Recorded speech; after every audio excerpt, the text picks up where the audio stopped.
everyone, and welcome to the Don't Risk It podcast presented by VFIS Client Risk Solutions. This program focuses on the exposures our clients frequently encounter and discusses the potential solutions to help reduce these exposures.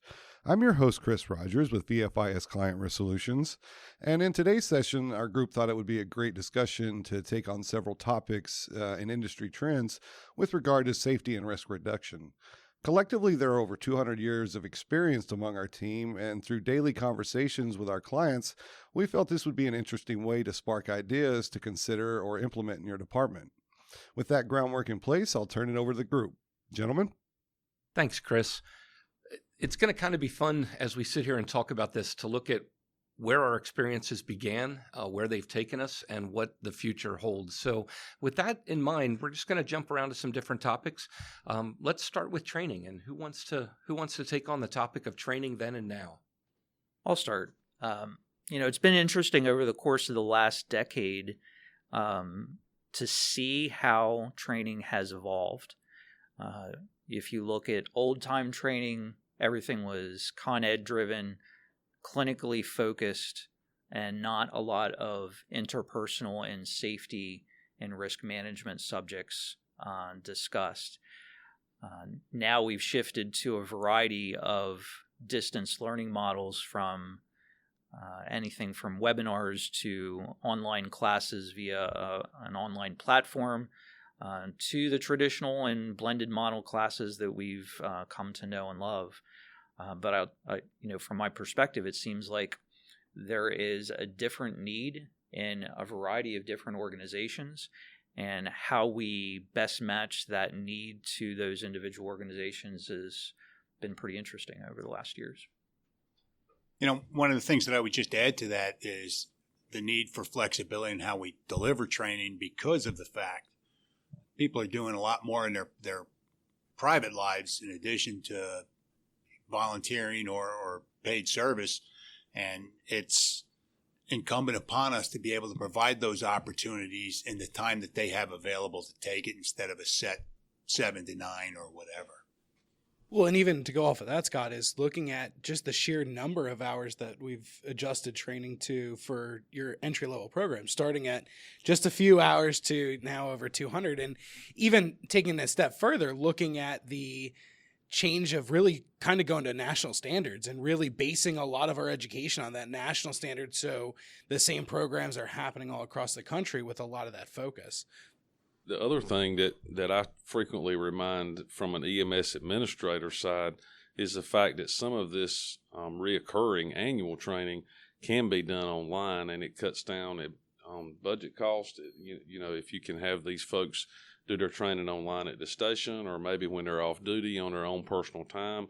If it's a volunteer organization, it frees up a night for some hands-on training. If it's a career organization, you don't have to pay budget costs to bring them in and pay overtime after they've already worked a full shift overnight.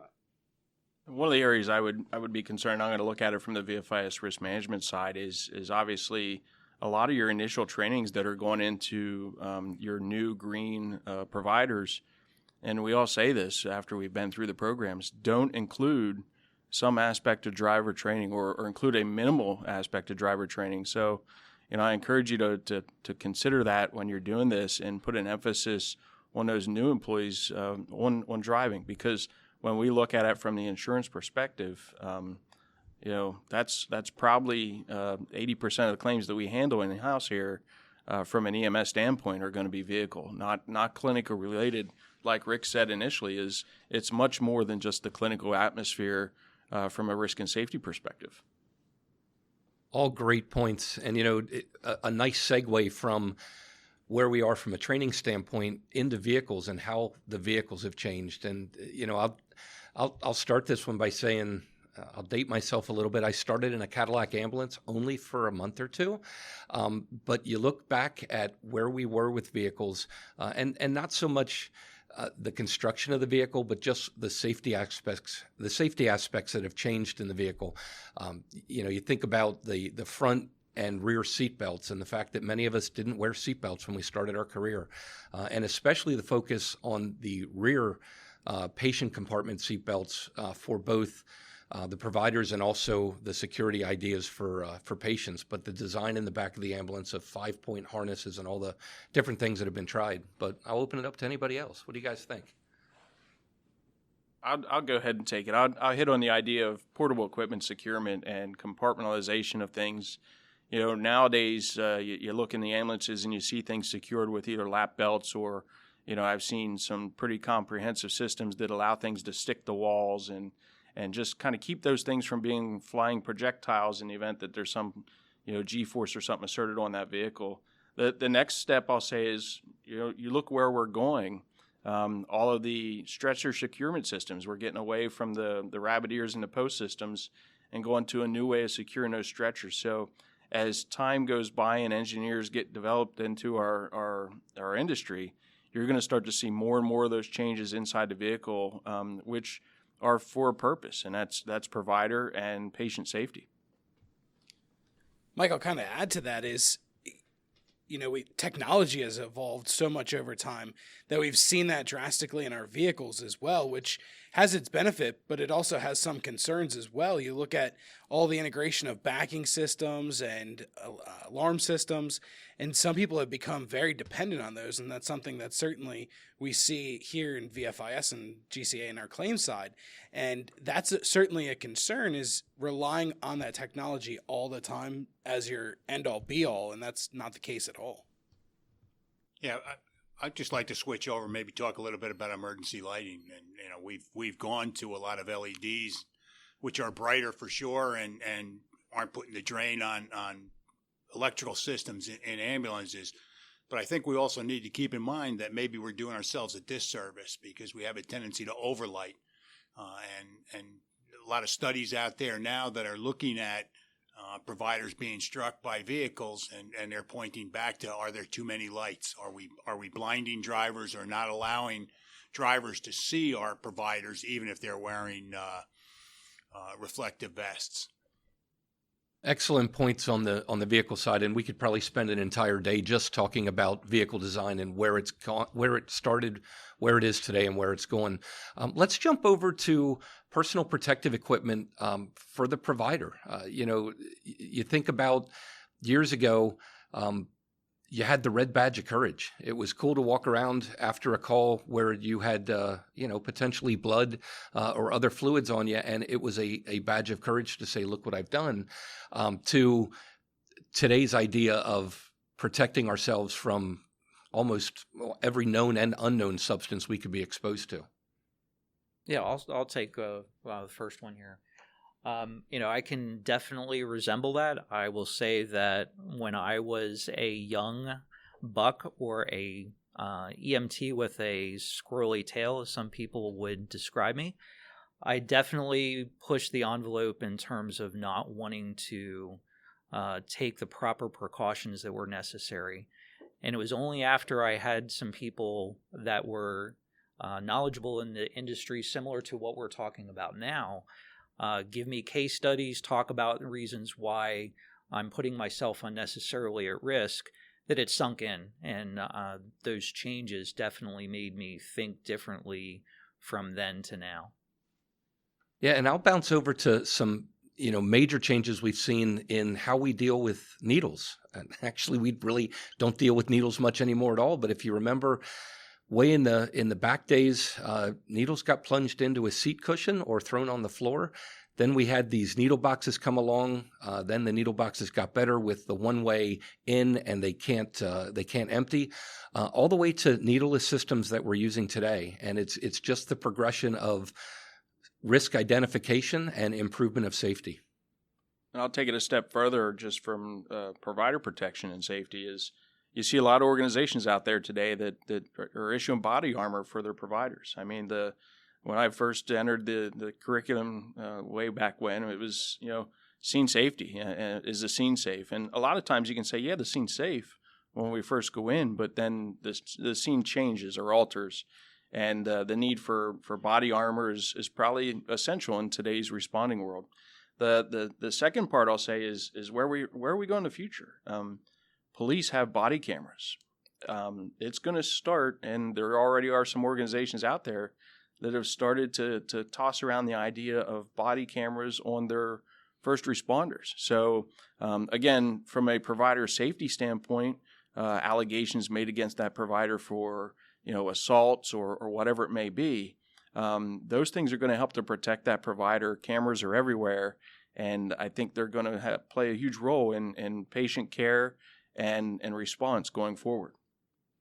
One of the things that I would just add to, talking about PPE, it's incumbent upon each individual provider to wear the PPE that's required for the individual call that they're on. And more PPE is usually better than less. And to add on to that, Scott, not only the PPE side of it, but also the vaccines that are out there that are being offered, whether it's the annual flu vaccine, the recent COVID immunization, hepatitis B, all the different things that help us protect ourselves, our fellow providers, and also the patient, and most importantly, our family. So let's move away from there and go to station safety and how our stations, whether they be fire or EMS, but specifically we're talking about EMS, how have they changed and what's going on today that is different from the past? Dave, I'll take that one. Certainly, we talked a little bit on the fire podcast, and one of the things that we're seeing, especially in the cancer presumption area, is organizations creating that cold zone, warm zone, hot zone, ensuring that we're really not taking some of those contaminants into the areas that we're sleeping, that we're eating, making sure that we're truly creating defined boundaries within the station.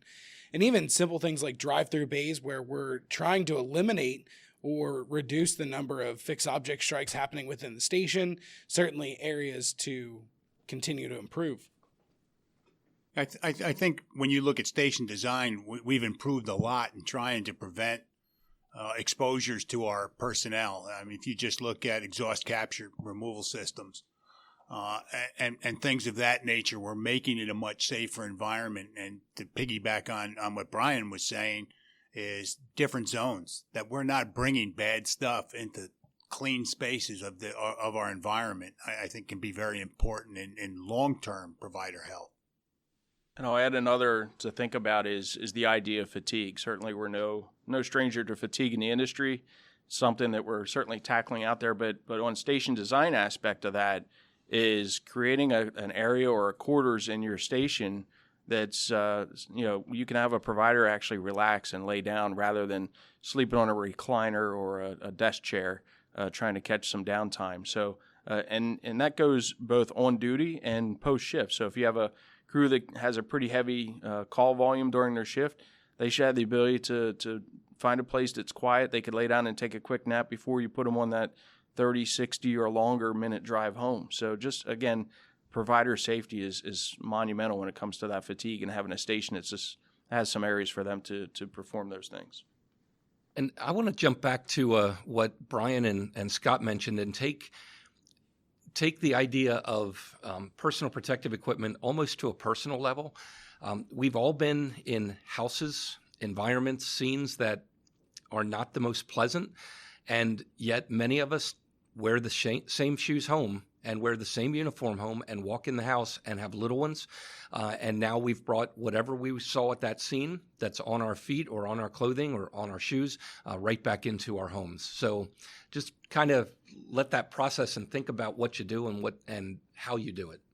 Yeah, it's kind of like adopting the nursing model or the physician model where, at the end of the shift, you take your work clothes, you put them in the locker, put them into the laundry, put your shoes that you used at work into the cabinet, and you use your street clothes and then go home in your own personal stuff. Dave, I know you like to do these segues, but I'd like to piggyback on what Mike was talking about from a fatigue standpoint, because one of the issues that comes to light in my mind are longer transport times and where we have companies doing that. One of our clients put driver monitoring systems in, and they have a transport that they do fairly regularly. It's about 4.5 hours each direction.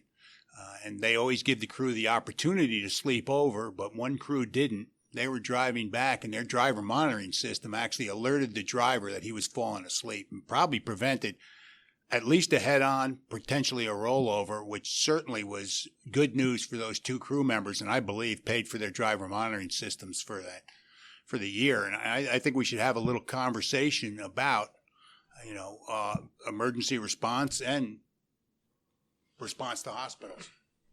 That's a great point, Scott. And we have actually, one of the accounts that I work with is actually going to pre-deployment or dispatch from locations using the CAD system information to predict in a way, using that term loosely, predict where the next EMS call would be, using forward deployment to try to reduce response times and put a truck actually closer to the calls, during peak times instead of trying to dispatch out of a station. And having that consistent run, they may have a truck that's really close to it. And those driver monitoring systems tie in with automatic vehicle locators, GPS, routes that can change the way we respond to calls and can change the route that we take based on the time of day and traffic patterns. So the technology's there. It won't solve 100% of the problems, but it's certainly making it more easy to negotiate. And it's interesting how we got there from fatigue over to driver monitoring systems. And let's take that one step farther and talk about priority medical dispatch, just like on the fire side, priority fire dispatch. What about how has EMD or emergency medical dispatch changed the risk profile for our clients? Certainly one of the things to keep in mind is we're seeing a lot of organizations that are trying to limit the amount of times that those lights and sirens are getting activated. Overall, when you look at EMS, I can remember when every call went back to the hospital hot or every call was an emergency dispatch. And all the times that we put ourselves in risk is it worth the reward that we're getting at the end? So that's a huge change in itself, that we're trying to limit the amount of times that we're turning those lights and sirens on. This is probably the best example of really where we're at with this podcast, of the then, now, and where we're going, is that, back in the day in the 70s, 80s, EMS was very primitive. I mean, it was BLS, throw some bandages and load and go, drive like heck to the hospital and hope that everything went well. It's progressed over the years to where we are now, and for all intents and purposes, we're a floating ER, right? You're out there doing things that, boy, the folks 20 or 30 years ago in the EMS field would look at you and go, boy, I never saw that coming. And that continues forward. I mean, you're going to see telemedicine come into play.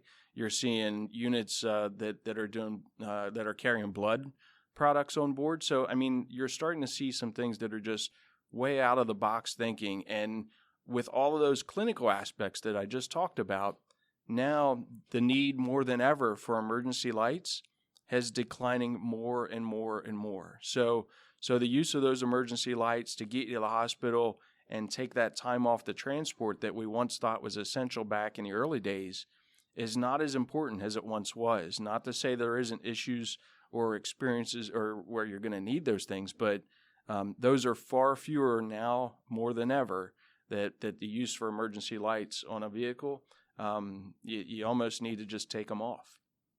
Yeah, Mike, I agree with all of the comments because I think the technology that exists today and the data that has been collected over the years proving things that we instinctively thought differently than what the data actually proves makes a big difference in terms of our ultimate decision making.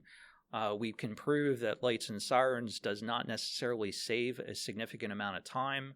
We can prove that certain deployment locations benefits us in terms of reducing our response time, and clinical decision making can certainly be driven by that research data.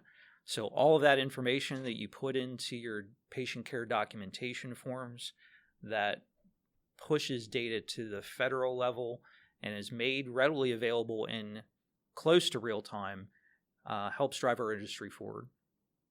I just want to add to the end of Rick's comment, because I recently worked with a client who has in their lights and sirens protocol that lights and sirens must be a clinical decision and should be considered a treatment modality for that patient. And I thought to put that in writing was just an amazing concept to get all the crews thinking like that. So let's transition over to health and wellness, and not only the provider health and wellness, but also some of the equipment changes that have helped that from a health standpoint. Yeah, I'll lead off with just a word about mental health. I think we've all seen, and from fire, EMS, and any of the emergency services agencies that we're involved with, a real proliferation of mental health services, and a real focus on employee mental health, not just physical mental health. And so I think we have made great strides in that, and I think we all need to be leaders in our organizations to continue that push. To offer those services to the employees and to reach out to them and let them know that they can receive that help, without any punitive type repercussions from it, and that we're concerned about their overall mental health as well as their physical health. And certainly physical health is important. Yeah, and from the patient care standpoint, consider that same process for your individual patients and be creative with the response, partnering with crisis intervention, partnering with the community response teams that are delivering behavioral health care at the patient location instead of intervening or pushing them to a fixed facility. That helps to lessen the cost and improve the overall treatment for that individual. So let's spin over to specifically the patient handling equipment and how that's changed from, the 35As, I believe, is where we first started, the two-person stretcher you had to manually lift, to where we are today. I'll take that. So the physical side, that's going to go to two things are going to benefit from the advances that we've had in the lifting equipment out there. And boy, we've all kind of seen that progress over the last 10 or 15 years. It's really taken off, that some people are finally paying attention to what we're doing out there and providing the engineering and equipment to make this job a little bit better for both the patient and the provider. So two things here: the provider wellness and physical wellness, and those devices certainly take a lot of the physical exertion and requirement of true muscle lifting off the hands of that provider, which only serves to make their career a little longer. From a longevity standpoint, and to reduce employee injury. The second part is injury to the person that's on the unit, on the lifting device. The stability that's built into these units, you're no longer carrying devices downstairs where they're not in touch with the stairs. They're actually, the friction treads on the back of these chairs now maintain contact with the surface area, which reduces the amount of time that or the opportunity for somebody to be, dropped or tossed out of that chair or that lifting device. So again, there's two sides to that, both patient and responder, that I think the lifting devices have really, the engineering has come a long way. Touched earlier about the way that they're secured into vehicles. All of those things are great advances that we've had into the industry, and certainly take away the back injuries that we had back when we were doing the two-man stretchers like David indicated. This has been a great discussion, and what a pleasure to sit in the room with peers and talk about where we've been and the things we've seen, the things we wish we hadn't have done, and the things we wish we'd have done different. But kind of as a wrap up to everything, I think everyone out there that's in the industry, whether you've been in for 6 months or 60 years, I think it's a real call to action.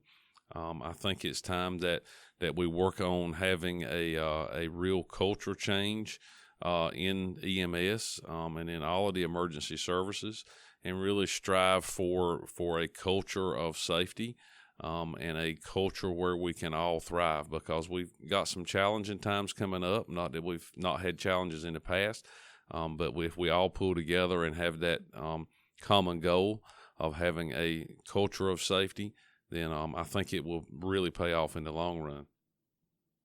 Blair, I think that's a great place to end it. As you said, this has been a wonderful discussion, and I want to thank Dave Bradley for kind of moderating the conversation with everyone. Gentlemen, it was a pleasure to chat with you all, and thanks for joining me. And I want to thank you for listening to the program today and for your interest in VFIS safety resources. I want to thank our guests once again, Dave Bradley, Scott Harkins, Blair Tyndall, Mike Baker, Brian DeQuinn, and Rick Gerba for their time and information. Please consider subscribing to our program to stay up to date on new content releases. Also, if you like what you've heard today, please leave a comment or review below. For more information about the many resources available from VFIS, please visit VFIS.com. And to submit ideas for future discussions, please reach out by email at VFISriskcontrol@VFIS.com. Thanks, everyone, and have a great day.